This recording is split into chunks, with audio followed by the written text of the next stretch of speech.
¿Esto es grabación? ¿Está grabando? Sí, está grabando ya. Hola, Lore.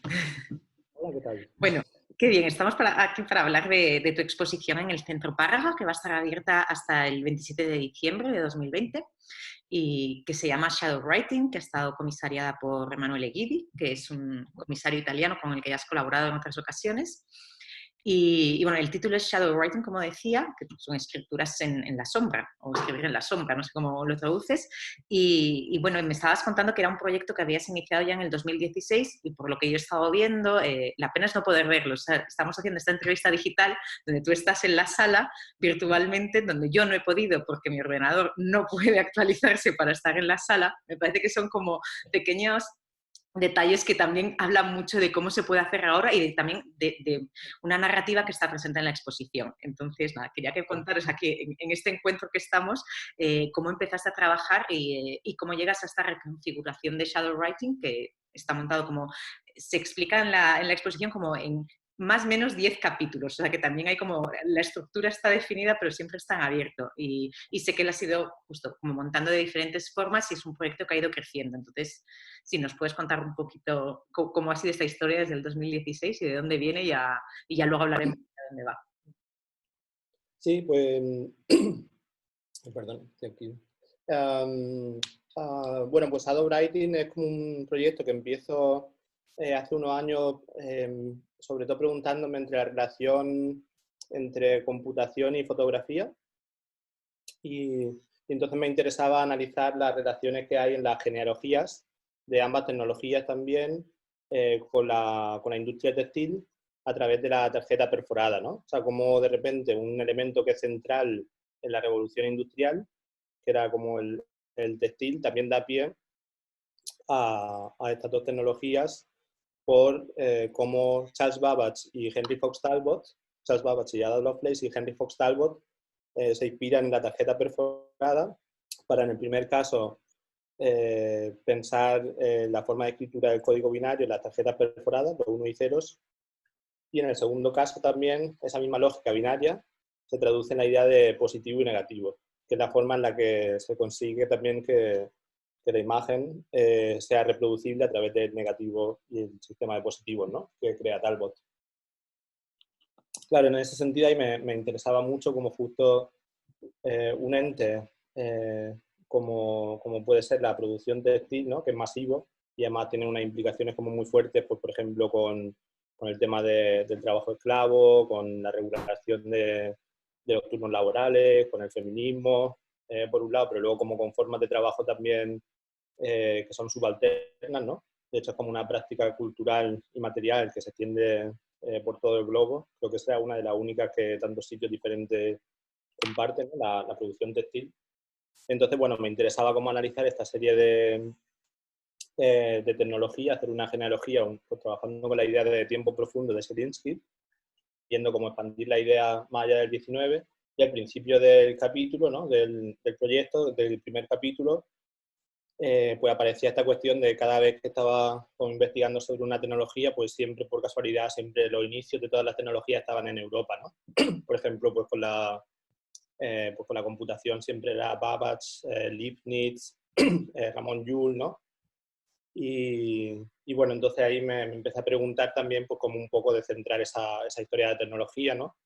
Por ejemplo, con la fotografía, pues cuando estudias fotografía raramente se menciona a la ITAM, que inventa las lentes, ¿no?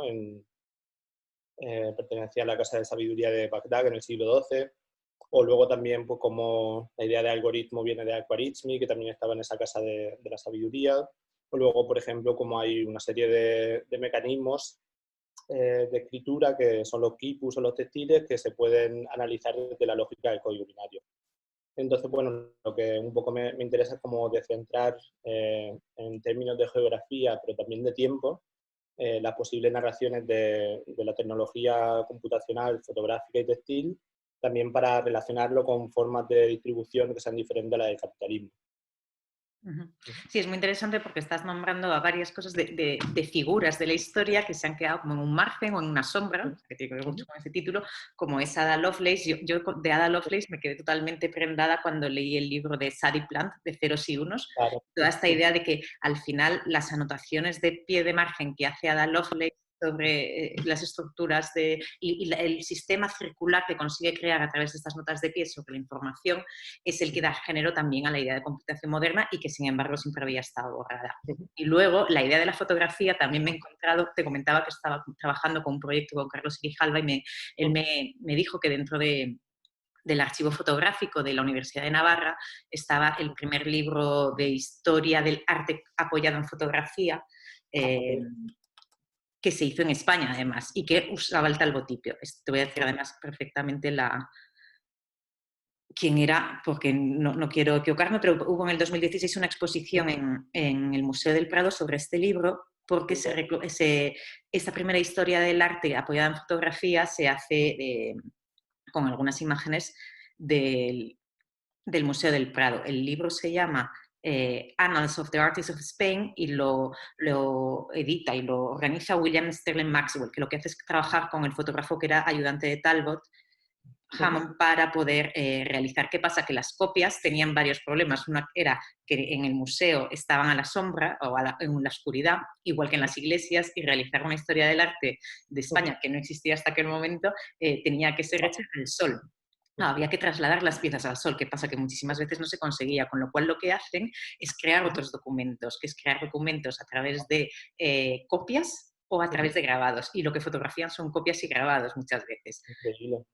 Luego, además, hay una segunda capa que como el material que utilizaban para la información era muy inestable, para la positivización, como decías tú, ¿no? De cómo se consigue, al ser tan inestable también estas imágenes se han ido borrando, con lo cual este libro ahora mismo, se editaron 50 ejemplares, están siempre como velados en los márgenes o no, dependiendo de cómo han sido conservados o no. Entonces me parecía como que tenías como dos referentes, por un lado una referencia a los pies de páginas de lo que está pasando en los márgenes y otro a lo que se vela y se desvela, que eran fundamentales en el inicio de tu proyecto, y que justo el repensar cómo se cuenta una historia trayendo estos referentes hace que la articulación de esta historia y de quién produce la historia pues se ponga de manifiesto en primer momento. Me parece interesante que además de usar estos referentes no son solo unos referentes teóricos, por lo que yo veo en la exposición, sino que también inciden directamente en qué producción de dispositivos has hecho tú y cómo se han producido las obras. Entonces, no sé, el tema de los dispositivos, si quieres hablar un poquito más para... Claro, sí, ahí voy a apuntar solo que justo con esta historia de la fotografía, también hay uno de los capítulos que se llama Atkins Herschel, que de hecho la referencia viene de Anna Atkins, que es quien produce de hecho el primer libro de fotografía. Siempre se habla que el primer libro de foto era El lápiz de la naturaleza de Henry Fox Talbot, Sí. pero que era un libro súper bonito hecho con cianotipias de las algas de Inglaterra. Ese es el primer libro de foto, de hecho. O sea, que se hace y normalmente, pues por ser mujer y por ser una técnica menor, qué casualidad que era una técnica usada por una mujer, ¿no? Con una cianotipia, pues ese libro pues normalmente no se suele considerar cuando se hablan de los libros de foto, ¿no? Y la pieza que hice con Juan Luis Toboso para el Museo del Carmen, estuvimos trabajando ya volviendo ahí a la idea de dispositivo, estuvimos trabajando con el Museo Botánico de Valencia, donde lo que hicimos fue hacer una selección de plantas, ¿no? Pensando en cómo se catalogan las plantas, también cómo le influyen los procesos ideológicos en la catalogación, algo que supuestamente es de carácter neutral, ¿no? Y entonces ahí trabajamos como con esa idea de una voz que normalmente no está en la historia. Utilizamos una selección de plantas que eran, por un lado, los holotipos, que son las plantas que definen a la especie, y por otro lado, las plantas invasoras. Y a la hora de presentar la pieza lo que pusimos fue como una serie o sea, como una selección de estas plantas junto a los papeles de prensa que utilizan en el botánico para cuando almacenan las plantas, las tienen entre papeles de prensa, o sea, como restos de periódicos viejos. Entonces tenían como periódicos de los 70, 80, 90, y lo que hice fue como coger pues estas plantas, los tipos, las mezclé con ejemplos que tenían que ver como con elementos financieros, ¿no? O sea, estas plantas que definen la especie, o sea, hice una selección de noticias que estaban allí, también muy aleatorias, muy subjetivas, y luego las que eran los elementos que tenían que ver con las plantas invasoras, ¿no? Pues lo estuve seleccionando, en esa parte estuve seleccionando elementos que eran noticias que tenían que ver con la migración, ¿no?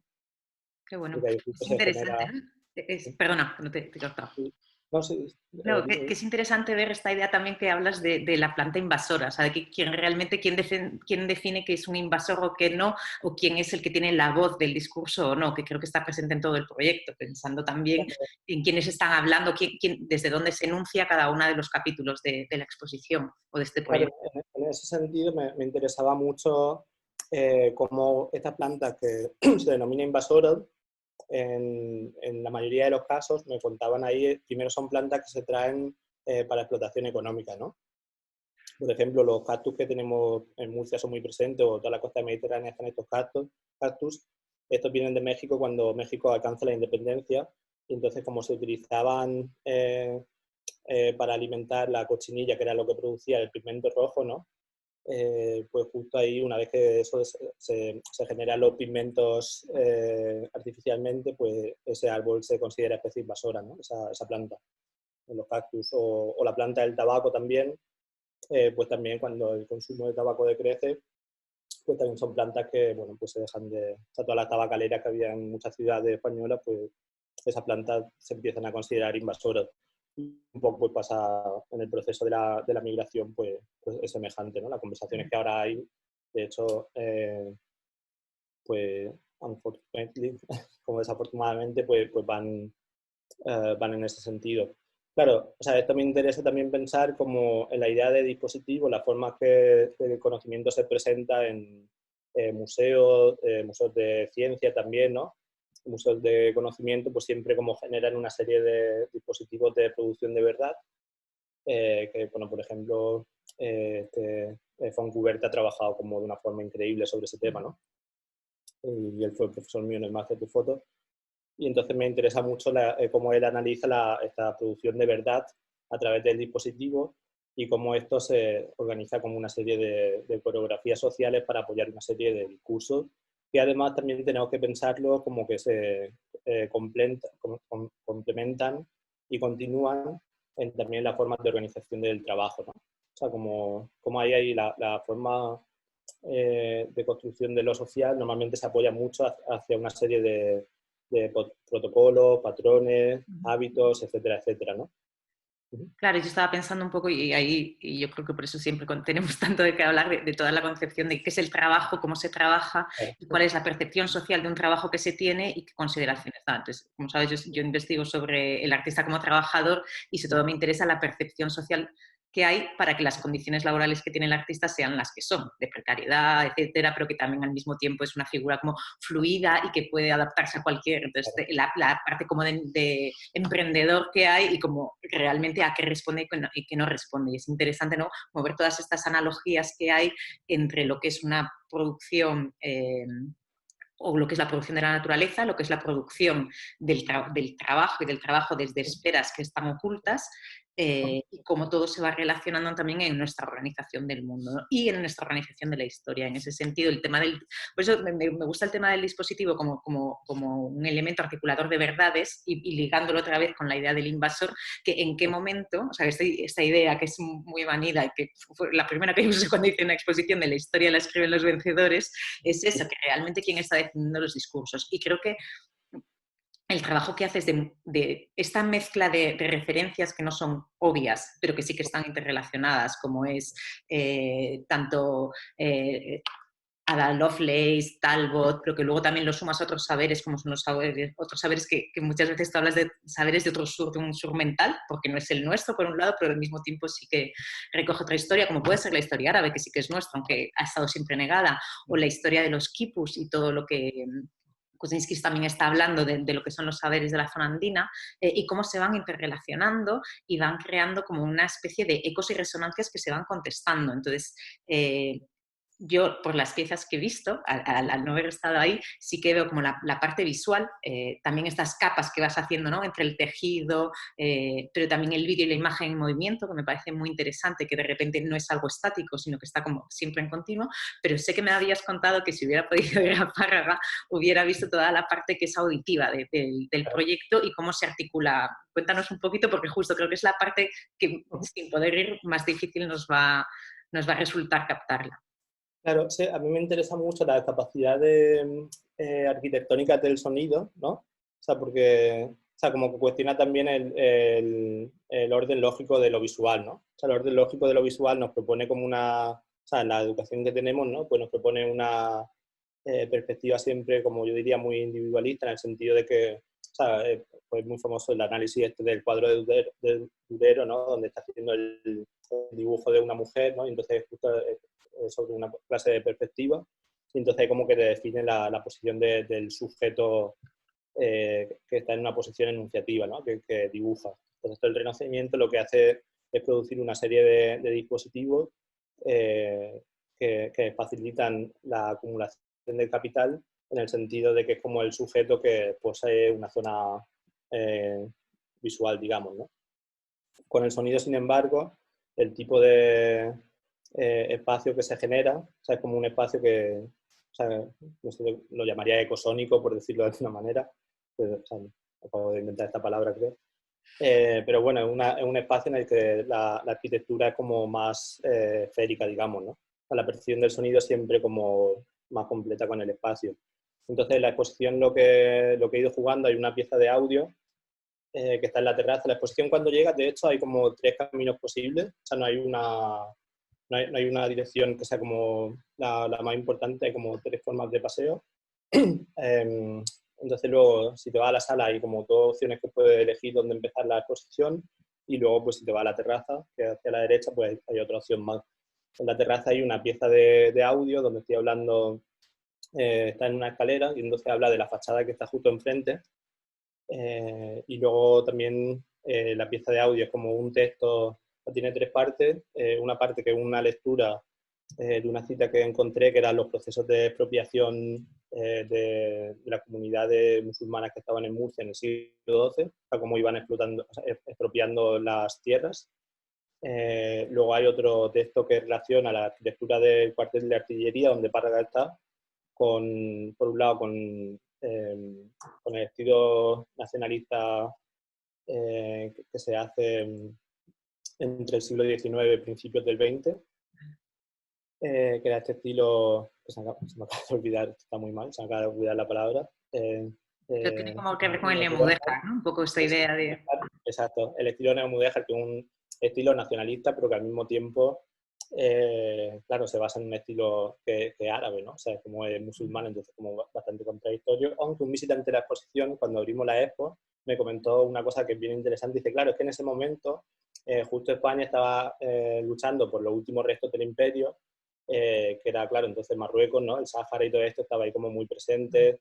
Luego con Franco también, ¿no? El parte de su ejército era árabe. Pero bueno, o sea, luego está esa cuestión, y luego también lo relaciono con el texto con los sistemas de irrigación árabes de la huerta, ¿no? Que era a través de la idea de circuito, ¿no? La estética árabe y los sistemas de ingeniería árabe de agua, o sea, lo que producen de hecho es como un sistema que es algorítmico. Y entonces a través de la idea de circuito lo relaciono con la cibernética también, ¿no? O sea, en el sentido de que, por ejemplo, estos sistemas de irrigación, a día de hoy todavía, en Murcia y Valencia, está en Valencia el Tribunal de las Aguas, y en Murcia está el sistema del Consejo de los Hombres Buenos, que son los que siguen gestionando de forma colectiva el agua como un procomún, ¿no? Entonces, bueno, o sea, y la tercera parte de esa pieza de audio, una serie de grabaciones de sonidos de agua y de acequias que estuve haciendo, que luego he desarrollado junto a Pedro Andrés. Luego está la fuente que hice para el premio Cerveza Alhambra, que también es una pieza de audio, ¿no? Con los saltos de agua que tiene. En la terraza también escuchas la fuente que hay abajo. Entonces, bueno, como genera una continuidad entre estos 2 sonidos. Claro, o sea, tú hay que pensar también que cuando te estás moviendo de una pieza a otra, o sea, los sonidos se van superponiendo, ¿no? Y un poco ese era el juego que quería hacer. Y luego, una vez que entras en la sala, hay varias piezas que son de vídeo, pero bueno, que la parte sonora de la composición, más allá de la parte textual, era muy importante. Y entonces lo que se va generando es como una especie de travelogue, ¿no? O sea, como ahí va pasando de una forma muy suave, igual que pasa con cómo trabaja la luz, pues con el sonido también va pasando de una parte a la otra, ¿no? Y lo hice de una manera, trabajé bastante con los volúmenes y las distancias del vídeo, ¿no? De forma en la que tú vas a estar escuchando siempre como la masa de sonido, ¿no? Pero cuando te sientas enfrente de un vídeo, pues a pesar de que el otro sonido estará por allí presente, puedes escuchar más o menos óptimamente los vídeos que están allí, ¿no? Entonces, esa idea de paseo a través de un paisaje sonoro, moviéndose con el cuerpo, pues también me interesaba como una forma también divergente de pensar la historia, ¿no? O sea, que a través del sonido. Sí, estaba pensando un poco con lo que estabas hablando de esta idea de recuperar lo sonoro, o no sé si recuperarlo, pero sí que para mí tiene una relación con esta idea de la historia oral y de la historia que no está escrita y que va pasando y que va sucediendo y se va repitiendo de otras formas y ahí adopta nuevas formas. Y por otro lado, ahora que has dicho de la idea de paisaje sonoro y que vas atravesando con el cuerpo, sí que hay algún término que se repite en textos tanto tuyos como sobre este proyecto, que hablan de esta idea de la performatividad de la historia. No sé si, ¿cómo definirías esta idea de la historia como algo performativo? Que para mí tiene que ver mucho con la creación de ficción y sé que está dentro de tu proyecto antes, pero creo que Sí, puede ser mejor. claro, por ejemplo, esta pieza que estáis viendo aquí detrás también es una pieza que cuando se la conté a Jesús Alcaide, que ha escrito un texto para la exposición, que está allí en la sala, justo incidía mucho en esa idea de performatividad. Entonces, por ejemplo, en los vídeos que hay en el de algoritmo Kipu, que se hizo en Laboral con el premio de KV, ahí, por ejemplo, o sea, una cuestión que me interesa mucho son los procesos técnicos y cómo esos procesos técnicos también hacen como coreografía física, ¿no? Por ejemplo, en la exposición mover el cuerpo, pues, o sea, el acto de moverse, eso es como una coreografía que se crea con los diferentes medios que la exposición te da. O sea, cuando tú eliges la forma de luz, la exposición de las paredes, las piezas, ¿no? Ahí estás generando un acto performativo involuntario, ¿no? Que es cómo se mueve la audiencia, ¿no? Y eso es una cuestión que he trabajado bastante con muchos proyectos. Pero luego también, por ejemplo, pensar en la fábrica, ¿no? O sea, pues los movimientos de la fábrica, ¿no? Ahí hay una cierta performatividad materialista que de hecho produce también una escritura de historia que no es la escritura de historia contexto, ¿no? Que eso también es otra cuestión que me interesa muchísimo y la traducción también del título podría ser escribir con sombras, que por eso es una de las cuestiones que me interesa dejarlo en inglés sin traducir, porque te da como varios significados, ¿no? Que es como lo que al final pues esa idea de variabilidad, de variación sobre unos diferentes materiales y posibles lecturas, pues eh, es la que más me interesa. En ese sentido también la performatividad es como muy presente, ¿no? Porque lo que hago es como dejo unas cuantas piezas, intento que sea también una cuestión que pues, a varias gente no le gusta, que sea pedagógico, porque también estoy haciendo un esfuerzo por contar una serie de historias que no se cuentan o que no están tan presentes, entonces, claro, ahí muy influenciado también por los textos de Kropotkin, en el que hablaba que hay que utilizar un lenguaje accesible, ¿no? Entonces ahí como sí que busco como generar formas de texto que sean, bueno, pues no tan especialistas, ¿no? Claro, ahí está el equilibrio, ¿no? Entre no darlo todo masticado y de repente justo ese didactismo, pero que es paternalista y de lectura hegemónica, blanco, o sea, hay con todos nuestro bagaje que tenemos ya heteropatriarcal también, si quieres, y occidental, y que de repente se hagan, pero que al mismo tiempo justo no se vuelva algo críptico y que sea inaccesible, porque entonces también ahí estás creando como otro tipo de esfera de poder diferente. Entonces creo que al final, o sea, la estructura de poder siempre está como en la reflexión sobre las estructuras de poder están detrás de todo tu trabajo y esta idea también de otros colonias. Yo siempre lo he pensado mucho con mi experiencia americana, que era como no nos descolonizábamos nosotros no teníamos como un continente que nos había conquistado, ¿sabes? O sea, que siempre había como, y esta idea de decolonizar la historia y al final también las formas de percepción me parece como muy potente y muy presente en tu obra. Entonces creo que ahí... Sí, ya en ese sentido, con lo que decía o sea, yo pienso mucho siempre como la idea de la escritura del lector, o sea, como cuando estás leyendo lo que estás haciendo es también un acto de escritura, porque vas poniendo como una serie de referentes juntos, y entonces por eso hay una tensión entre procesos que son de abstracción visual, pero también abstracción económica en el trabajo con el que estoy trabajando, que yo incluso diría que trabaja contra el hermetismo, y procesos que son pues, de compartir materiales, ¿no? Entonces, claro, lo que sí que me interesaría, a pesar de que pongo bastante información y eso genera también una posición de poder, pero lo que sí que me interesa es como la figura del lector con su capacidad de selección, ¿no? y de generar otros relatos que no son los que yo propongo junto con los que están allí, ¿no? Sí, es como Entonces, si implantaras una estrategia de trabajo, de investigación, o sea, una metodología de trabajo que se que va más allá porque el visitante a la exposición o el observador también puede hacer la suya y empezar a crear esta nueva idea de la nueva documentación para contar la historia de otra forma. Me gusta porque además es justo, hay una correlación directa siempre entre contenido y forma, que yo creo que es fundamental en el arte contemporáneo, que muchas veces se nos olvida que no es solo, y más en un caso como el tuyo, donde el arabesco o el traje está tan presente, entonces que pensemos que también la forma y contenido y esta idea del ornamento también tiene muchísimo más contenido cuando también lo podemos apropiar. Entonces sí que veía que esta idea de la performatividad dentro de la exposición por parte del visitante tiene que ver también con tus formas de trabajo, porque siempre, por un lado, de hecho una de las piezas se llama Fábrica Colectiva y sé que está hecha en relación, y me gustaría que me hablaras, y por otro lado... bueno, fundamentalmente esto, que nos hables un poco de tu metodología de trabajo dentro de esta idea de no escribir, que aunque al final es una exposición de Lorenzo Sandoval, es una propuesta de un trabajo muy abierto con muchísimas personas y que tiene que ver con la historia que estás trabajando, con cómo la estás trabajando, con quién y hacia dónde va después. Claro, pues ahí me interesa mucho como, o sea, hay una cuestión fundamental en el trabajo que voy haciendo, como que las piezas no me interesan que sean como la última parte del proceso, sino como que se sumen a una serie de posibles caminos, ¿no?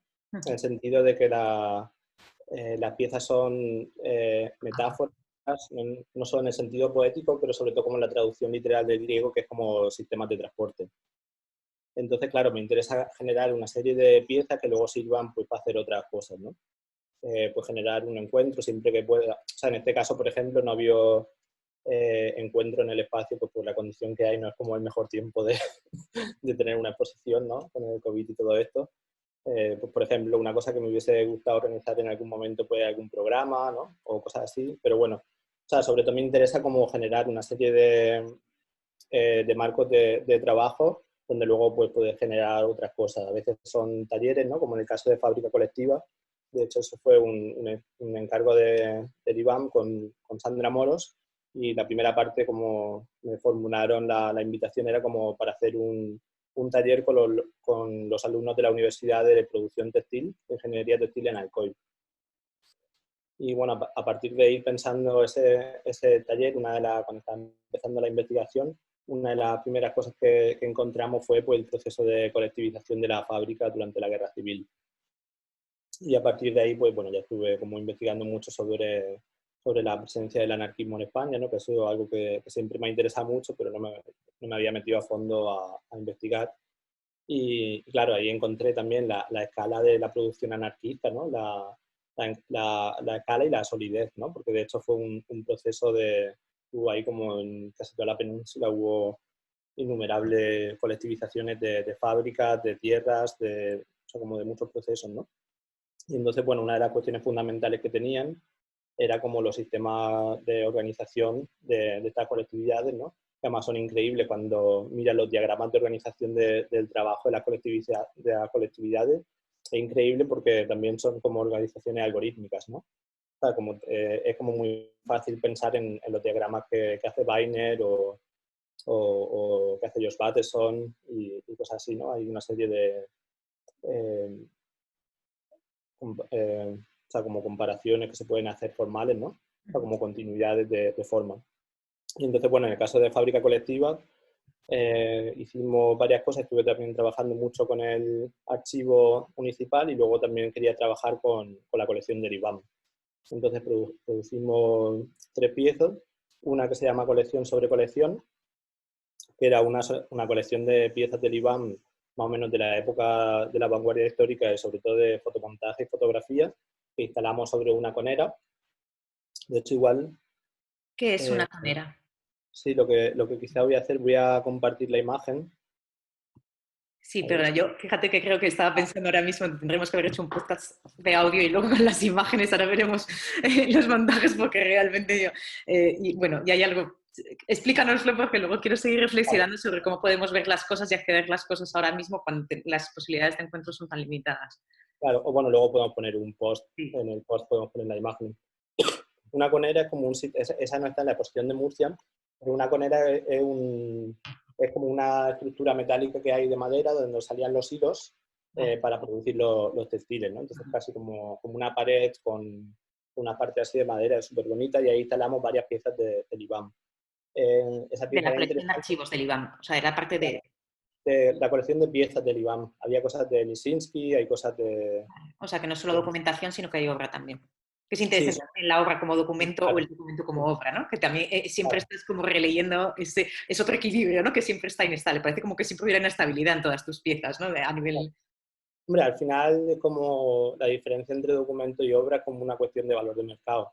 Ujú. O sea, porque un documento cuando pasa a ser más importante, pues se da un valor mayor y, y tiene como obra equiparable, ¿no? O sea, yo creo que está bien como pensar, como difuminar esa frontera, ¿no? Entre lo que es obra o documento, porque también hay que repensar la relación que tiene obra de arte y artesanía, ¿no? Por ejemplo, la cuestión del textil de la cerámica, que ahora está como muy presente, pues ya por fin se está como empezando a repensar, ¿no? Y creo que es importante repensarla porque qué casualidad que siempre son las producciones de conocimientos subalternos, ¿no? De gente subalterno, justo los que son menos importantes en la historia, ¿no? O sea, textil, cerámica, sonido, o sea, como que esos normalmente no suelen entrar en la historia importante, digamos, ¿no? No, pero parece que están entrando ahora y también hay como una asimilación, si pensamos en el sistema de capitalismo cognitivo, de esta Claro, capacidad de absorción de todo. Y un poco también habíamos hablado de esta idea de que Manuel Eguiri decía al principio de su texto sobre la viscosidad. Y te decía, pero explícame la viscosidad, porque aquí, no, ¿dónde la veías? Y me estabas, y sé que hay unos referentes de teoría socioeconómica que hablan un poco y que explican también, porque es que al final los vamos asimilando, o sea, se van asimilando dentro del sistema y de repente empiezan a tener otros valores y entran en otra rueda y en otro valor simbólico que no es el de esta producción colectiva de saber, sino que va para otro lado. claro, justo en el de fábrica colectiva, o sea, aparte de esa pieza que te decía, luego hicimos este taller con los estudiantes de ingeniería textil y que son para toda clase, que son una serie de tapices que produjimos y estos tapices se produjeron también pues, de forma colectiva, ¿no? Visitamos junto el archivo municipal, que hay como gran cantidad de saberes, ¿no? De estos saberes que normalmente están fuera de la historia sobre las colectivizaciones. Curiosamente, ellos estudiando ingeniería textil no conocían no habían estudiado esa parte de la historia de las colectivizaciones en la universidad. Eh, entonces, bueno, lo que hicimos fue como, por un lado, utilizar la colección del Museo del IBAM para aprender con ellos sobre cuestiones de fotomontaje. Por otro lado, el archivo municipal para ver imágenes y documentos sobre esa historia que permanece relativamente oculta. Y a partir de ahí pues hicimos en conjunto una serie de fotomontajes con el grupo Textencia, que es un grupo también autoorganizado. Y entonces también ellos, o sea, mientras hacíamos los textiles, pues también íbamos como discutiendo varias cosas, ¿no? Y una de las cuestiones que ellas, que además eran casi todas mujeres y se definían como un grupo feminista, también pues estaban como creando paralelismo entre autoorganización y colectivización, ¿no? O sea, como veían como había procesos como que eran semejantes en su trabajo y en el trabajo que, pues, que se hizo durante la colectivización en Alcoy.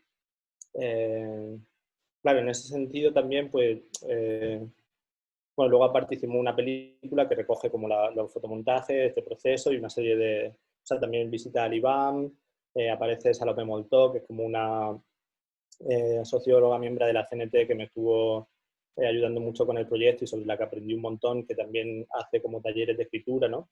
Y es como una persona a reivindicar su trabajo bastante.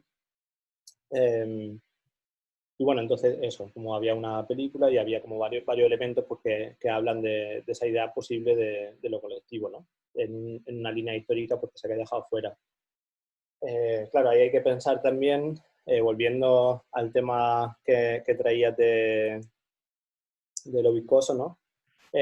Claro, ahí eso, el texto del manual de hecho viene de una conversación que tenemos de hace más tiempo con otro proyecto que hice hace unos años, con estos dos proyectos, uno era Soft Trayer y otro era Deep Surface, y justo en ese proyecto una de las referencias principales a nivel teórico era Santiago López Petit, ¿no? Que no habla tanto directamente de lo viscoso, que también, pero sobre todo la idea de la gelificación, del proceso de gelificación, donde lo que define como, o sea, es como una alternativa a la idea de la vida líquida de Bauman, Entonces, como él propone, en vez de la idea del agua, propone la idea de los líquidos, propone la idea del gel, ¿no? Como algo que es como pegajoso, que coge tu forma, que también es tópico y traspasa la piel, pero que también tiene esa calidad de gelatinoso si lo empujas como esa gelatina, como coge la forma de tu cuerpo, ¿no?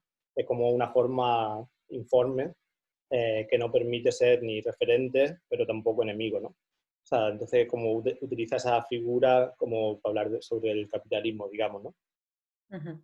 Me parece muy interesante porque al final tanto las referencias como las formas de trabajo tienen una idea de infiltración y creo que todo el proyecto tiene una idea de infiltración desde el mismo momento en que también es un proyecto que se está exponiendo en lugares institucionales, ¿no? Entonces, como que realmente cómo se va trabajando esta idea de poder ir socavando las formas, a lo mejor haciendo las viscosas, ¿no? Por el sonido, por el audio, por la imagen que se va reproduciendo, por esas reproducciones que hay entre lo visible y no visible, cuando igual que contabas con los periódicos que se utilizaban en el proyecto con las plantas botánicas, y otra vez volvemos a quién sería el virus o quién no, o quién se está infiltrando, quién no, y también esta idea de que siempre está todo como a medio ver. Hay para mí también una cosa de que siempre está cuando imprimes sobre telas que se ponen a contraluz o cuando están puestas en un dispositivo donde están en movimiento o donde incluso el propio recorrido te va a llevar por otro lado, y siempre con todas estas mezclas que creo que la idea de infiltración, y más sabiendo que tu forma de trabajar es propositiva, que estás haciendo una crítica a unos sistemas, pero no te estás quedando simplemente decir, oye, mirar lo que pasó, esto está fatal, o mirar qué pasó y no lo sabíamos, sino que siempre hay como esta idea de poder estar también avanzando hacia dónde vamos. Claro. Ya para terminar, porque si no, sabemos que nos vamos a extender un montón, pero hay dos cosas. Por un lado, que por un lado es hacia dónde va este proyecto, cómo va a continuar, o si le ves continuación o no. Yo creo que, ¿no? que incluso por su propia estructura de funcionamiento es imposible encapsularlo. Y por otro lado, algo que has comentado de me hubiera gustado en la exposición, pero dadas las situaciones actuales, y dadas las situaciones actuales que estamos teniendo esta conversación, como la tenemos con una horrible hosted digital porque no se pone imágenes y nada, pero sin embargo estamos hablando de algo, y que también cómo contar una pieza sin tener la imagen hoy en día, que no podemos ir a verla, qué supone, ¿no? Hacia dónde, cómo vamos a seguir trabajando. Yo le decía a mis alumnos de prácticas curatoriales, justo cuando estábamos en mitad del confinamiento, digo, no sé qué os voy a contar, porque ahora mismo o hacemos arqueología, o sea, puede ser una clase de arqueología o una clase de ciencia ficción. Porque estamos entre estas cosas, y creo que tu forma de trabajar también está como entre esos dos términos, ¿cómo vamos ahí? Entonces, quería preguntarte eso, por un lado, ¿hacia dónde va el proyecto? Y por otro lado, ¿cómo planteas otras formas? Porque sé que has participado en otros proyectos colectivos, que es tu forma normal, como la ópera que habéis hecho con ADEX, ¿no? También con Fito, con esa, y con Marielle Portísima, de exactamente hacia dónde podríamos ir repensando en esta idea propositiva, no quedarnos simplemente en la crítica, sino en lo propositivo, para poder continuar. Claro, pues yo diría, de hecho, arqueología y ciencia ficción al mismo tiempo, Muy buena metodología. como una forma de salir también de los binarios, ¿no? Claro, o sea, como a nivel de lo que está por venir, o sea, sí que pienso que, por ejemplo, un problema que va a ser en el futuro fuerte y una solución también es con el tema de viajar y transportar cosas. O sea, acabamos de ver cómo muchas de las cosas que se hacían a través del movimiento se pueden hacer digitalmente, virtualmente. Entonces creo que la idea de virtualidad en el tema de las reuniones físicas viene para quedarse. O sea, porque, por ejemplo, ahora se ha visto también cómo se pueden ahorrar como muchos elementos de los presupuestos y ahorrarse como viajes y visitas, ¿no? Entonces yo creo que eso es algo que las empresas y las instituciones van a poner en práctica, lo cual por un lado pues está bien también porque se reduce el nivel de viajes que también había que ir reduciendo, ¿no? Pero claro, Eh, hay que replantear los formatos, entonces no se puede, porque una de las cosas que hemos visto también es como la cantidad de información que de repente estábamos recibiendo, pero también de qué forma, ¿no? En el sentido de... Claro, ya hay más que formatos, estoy pensando en formas de trabajo, ¿no? Las formas de producción, o sea, muchas veces para un sitio quizás no hay que ir tanto a los sitios, ¿no? Por las implicaciones que tiene de viaje, yo lo digo, que a mí me encanta estar siempre yendo a sitios y de eso me hace falta, pero en algunos casos, pero también he visto ahora que en otros pues no hace falta. Claro, los formatos creo que van a cambiar, habrá elementos también, pues, por ejemplo, con esta cuestión del sonido, creo que algo que realmente, o sea, hay cosas o sea, una imagen plana sí que no es lo mismo verla si está en el Museo del Prado que si está en tu casa en el ordenador, pero la experiencia es equiparable. De alguna manera, o sea, ya estamos muy acostumbrados a la imagen digital como, o la imagen fotográfica antes de la digital también, como ser un sustituto de la real, ¿no? Mm. Pero hay elementos que sí que, pues, el movimiento en el espacio, el sonido, ¿no? O sea, pero sobre todo también el estar juntos, ¿no? Hay una cuestión que yo estoy pensando bastante ahora mucho, que tiene que ver con las reuniones estas colectivas de Zoom. Ahora he estado participando en varios seminarios de Zoom y, y es muy curioso porque ahí sí que la idea esta de la organización del espacio con Zoom a través de esta matriz, de esta grid, es siempre semejante, ¿no? O sea, como no hay formas de diferencia de la organización del espacio en el grid, es siempre como una estructura que de hecho es como muy ajustada al formato rectangular de la pantalla y siempre como produce el mismo tipo de organización espacial también y de forma de producción de relato colectiva. O sea, como muy hecho de una lógica pues, desde la caja capitalista, digamos, ¿no? Ujú.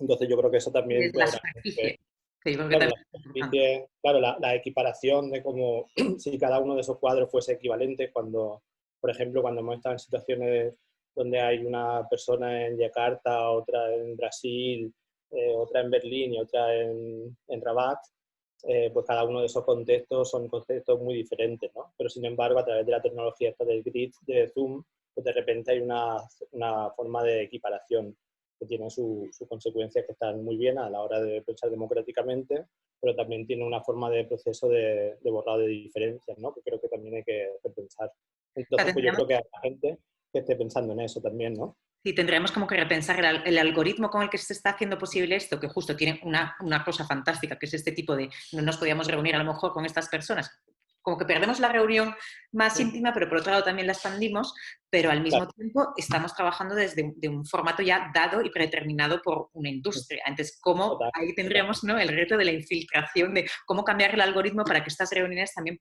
se provoquen de otra forma, ¿no? Que las formas de Claro, ahí está la también, o conversación. sea, que repiensen La- también cómo lo estamos haciendo, no solo qué estamos Sí, sí, haciendo. sí. Claro, ahí en ese sentido está la conversación que siempre, bueno, pasa en muchos grupos, que utilizamos Zoom o Jitsi. Vale. Jitsi es como la plataforma menos supuestamente como menos mala, ¿no? Mm. Pero sí, o sea, yo creo que sí, son elementos a pensar, pero sobre todo es también como pensar luego, pues cuando se acabe la pandemia, la importancia de estar juntos, ¿no? De la fisicalidad de estar en un espacio con la carga o con las cosas que cada persona trae a ese espacio, ¿no? La sensualidad del estar juntos, ¿no? Pues creo que es como fundamental como potencia política, digamos, ¿no? Y eso como por ahora el challenge, ¿no? De qué vamos a hacer con todo eso. Y luego con lo que preguntaba, la segunda o la primera pregunta La era primera. de hacia dónde va esto, pues eh, o sea, no, o sea, el proyecto está pensado de una forma que no está cerrada y básicamente pues cuando me van haciendo invitaciones, voy encontrando cosas, pues sigo pensando como nuevas adiciones, porque también la lógica es como de los capítulos funciona de alguna manera como contrarréplicas, ¿no? Pues como hacía con lo de Henry Fox Talbot, Babbage y Lovelace, ¿no? Luego encuentro una cosa que es como una crítica, o sea, me hago una crítica a mí mismo dentro del proceso. Entonces, pues también es una forma también de autocorrección, digamos, ¿no? Cada uno de los capítulos que van pasando. Los dos capítulos que por ahora sí tengo en mente, que ya están así en proceso, uno es como seguir expandiendo la investigación sobre los sistemas de regadío en Murcia, también con la influencia de la cultura musulmana que está ahí, precisamente ahora con todas las cosas que están pasando contra la inmigración, pues me parece que es muy importante estar ahí y de hecho en concreto me quiero centrar en investigar sobre el Museo de la Huerta en Alcantarilla, en mi pueblo, por una cuestión que no sé por qué nunca había estado o sea, es como un elemento mítico de mi infancia, ¿no? Y de hecho es un sitio donde yo iba de pequeño ahí a saltar, siempre había ahí un par de abuelos trabajando y entonces, bueno, es como un sitio que me parece que contiene como una serie de saberes que son bien interesantes y ahora justo lo están transformando en un sitio arqueológico y bueno, pues quiero como estudiar ese proceso de un cambio de una cultura viva a algo que he considerado arqueológico que tiene que ver con unas formas de vida en la huerta, al mismo tiempo que tanto en Murcia como en Almería, las zonas de alrededor, se está moviendo todo hacia formas de agricultura intensiva con el impacto que esto tiene en la naturaleza y en lo social, ¿no? Y lo que dices es que atañe también a todos los movimientos migratorios que está habiendo, porque claramente está llegando más gente a trabajar allí, porque en teoría hay unos... Y al mismo tiempo, yo lo veo en paralelo con todo lo que estamos viendo de esta idea de Beatus Sili, de volver al campo, de volver a las formas, pero también de una forma un poco perversa, ¿no? Que, o sea, Claro, te digo, claro, siempre para mí es como estas resonancias continuas y estas infiltraciones desde donde ir haciéndolas, me parece súper interesante. total. Sí, y luego la otra parte también que estoy ahí pendiente, este año tenía que haber ido a Bolivia, a la residencia con la gente de Kiosco, Uh -huh. invitado por Rodolfo Andaur, y ahí lo que quería hacer era continuar el proyecto que empecé en Lima, la investigación que estuve haciendo allí en Perú, en Lima, en Cocachimba, pues luego seguirla en Bolivia, ¿no? Porque es un capítulo ahí que hizo una muy pequeña parte como una cultura que está también en la exposición, en colaboración con la gente de Bisagra en el Museo a Mano de Textil, pero ahí estuve recogiendo un montón de materiales, haciendo entrevistas y una serie de elementos que los tenía pendientes para poder filmar una parte más que me interesaban filmar, que tienen que ver con procesos de extracción, ¿no? Sería por un lado como tres procesos de extracción. Primero, como el proceso de acumulación originaria de cuando los españoles llegan allí a Latinoamérica. Segundo, las formas de extracción que tienen que ver con la construcción de la modernidad y la idea de Estado. Por un lado, como por ejemplo, pues los Albers no van allí y usan una serie de formas que hablan de formas universales cuando son como formas de textos locales que no son abstractas, ¿no? Pero luego también como los mismos artistas peruanos, ¿no? Para construir la idea de nación, pues también hacen una serie de procesos de extracción que Mariátegui, por ejemplo, critica pues, como se hace una celebración del indio, pero, o sea, de los incas, pero al indio se le deja sin tierra, ¿no? Uh Y -huh. luego un tercer proceso también de extracción, que como estoy también pensando pues como una crítica hacia mi propio trabajo, de posicionamiento. Yo, pues, como persona blanca europea que voy y hago este proceso, pues qué estoy haciendo ahí, ¿no? Realmente, o sea, de si tengo agencia o no. Entonces, bueno, o sea, un Es poco uno de los grandes cuestiones para mí que más me preocupan, exacto, desde dónde hablas y, si es, y cuál es la legitimidad para hablar de algo o no. O sea, que creo que cualquier radicalidad nos llevará a una confusión y a una pérdida de oportunidades de pensar juntos. O sea, creo que esta idea de lo junto hace que no empezar a tener unas actitudes reivindicativas que hacen falta, de reivindicación de historias y tal, pero no de quien tiene la capacidad de hablar, porque si no empezamos a repetir otra vez los modelos de hegemonías, sean otras o no. Ahí estáis súper delicado porque muchas veces no sabes exactamente hasta dónde puedes. Creo que la idea de poder trabajar siempre en colaboración y siempre en reflexión en red es la que hace que sea posible hacerlo para pensar desde otro lugar, no desde un lugar solo. Hay un sí, profesor, un vídeo, no me voy a acordar ahora, pero un vídeo de Caderatia que se llama The Ghosting Member, sobre los miembros, sobre personas con mutilaciones. Uno de los profesores que sale, que ahora no me voy a acordar del nombre, pero es un profesor de historia afroamericana, él es afrodescendiente en Washington, decía esto, el problema de hablar siempre desde el... Una cosa es hablar desde el dolor, sí que hay que hacerlo, pero que desde el rencor no es un problema de que no se pueda hablar desde ahí y que hay que hacer y que hay que señalar las cosas, sino qué capacidad de construcción tenemos desde allí. Me total. parece muy interesante y que creo que sí que en esta cuestión que estás planteando se refleja que estamos ahí. Yo cuando vivía en América era como, ¿y yo qué voy a decir? Al final me ponían más problemas gente en Europa que gente allí, ¿sabes?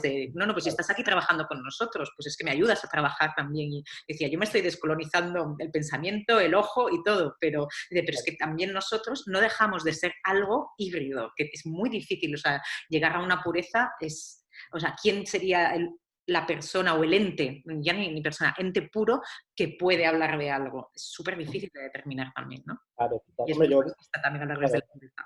total. Sí, yo creo que ahí también sí que hay que pensarlo, o sea, en una cuestión de temporalidad y o sea, también siempre intentar repensar quién tiene la posición de enunciación. Ahí sí que creo que hay que hacer un trabajo como muy intenso, pues quién está enunciando, cuándo y qué. Pues, por ejemplo, a nivel institucional, pues muy importante pues que, o sea, ya un proceso que ha empezado primero con mujeres también, ¿no? Por ejemplo, ahí pues cada vez más en una discusión que la cuestión de la posición de enunciación pues tiene que ser como a través de herramientas institucionales como pueden ser la paridad o como pueden ser otras herramientas, ¿no? Pero luego pues también en España ahora mismo pues creo que una conversación muy importante pues también de, por ejemplo, pues los sujetos racializados, ¿no? Donde están en posiciones públicas, ¿no? Pues nada, eso hay que cambiarlo y también pues como ceder el sitio, como asumir que bueno, que, que hay que reflejar la diversidad de la gente que estamos en un sitio, pues tiene que estar también reflejar las instituciones, ¿no? Sí. Y eso es como bien importante. Entonces, Entonces, el pues, trabajo en red realmente, ahí es donde yo creo que empiezas a sumar y ahí poder estar como rompiendo estas estructuras, ¿no? Pero bueno, sí, hay mucho por hacer. Tú estás haciendo mucho, hay mucho por hacer. sí, ahí estamos.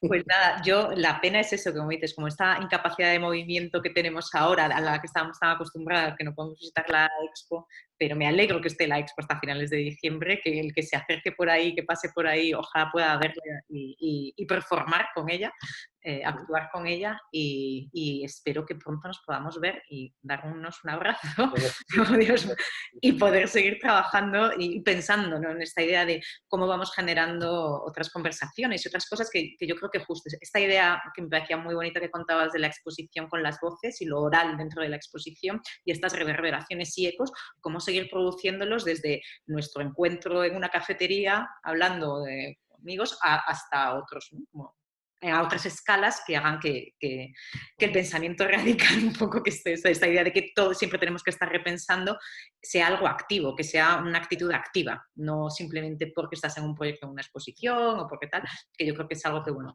que los que intentamos, ¿no? Llevar desde nuestra práctica. Así que nada, gracias por contarnos tantas cosas. Creo que con la imagen, aunque sea de forma digital, se dará para dar una percepción del proyecto y sobre todo creo que es una invitación a seguir investigando y ir viendo, que a mí me ha pasado, ¿no? Como todas estas figuras que vas tratando, algunas las conocía y otras no, entender que otros imaginarios nos abren y que nos pueden conformar. Total, lo que es Bueno, fundamental. gracias. Muchas gracias, Marta. Nada, Nos vemos. chao. Chao.